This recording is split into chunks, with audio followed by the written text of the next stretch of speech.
પશુપાલક મિત્રો હું છું આપનો મિત્ર કૃપાલ પટેલ।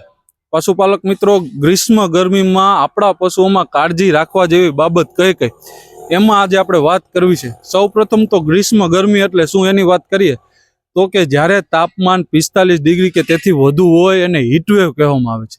તે આપણા પશુઓને આરોગ્ય, દૂધ ઉત્પાદનમાં અને પ્રજનનની ક્ષમતામાં નકારાત્મક અસર કરે છે। સામાન્ય રીતે વાત કરીએ પશુપાલક મિત્રો તો કે એપ્રિલ અને મે મહિનામાં 40 થી 45 ડિગ્રી વધુ તાપમાન હોય છે।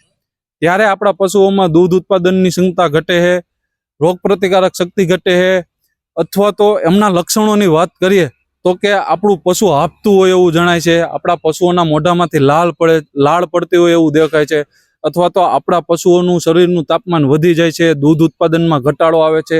આ કોઈ પણ લક્ષણ જો આપણા પશુઓમાં દેખાય તો એમાં તરત જ નજીકના પશુ ડોક્ટરનો સંપર્ક કરી અને એની સારવાર કરવી જોઈએ। અને આપણાથી સારવાર શું કરવી જોઈએ તો કે પશુઓને તરત જ ઠંડી જગ્યાએ ખસેડી લેવું જોઈએ, પશુઓને વધુ પડતું પાણી પાવું જોઈએ। જે પાણી પાવ છો, આપણે કુંડી છે કે અવેડામાંથી પાણી પાવ છો એ પાણી ચોખ્ખું રાખવું જોઈએ અને ઠંડુ રાખવું જોઈએ।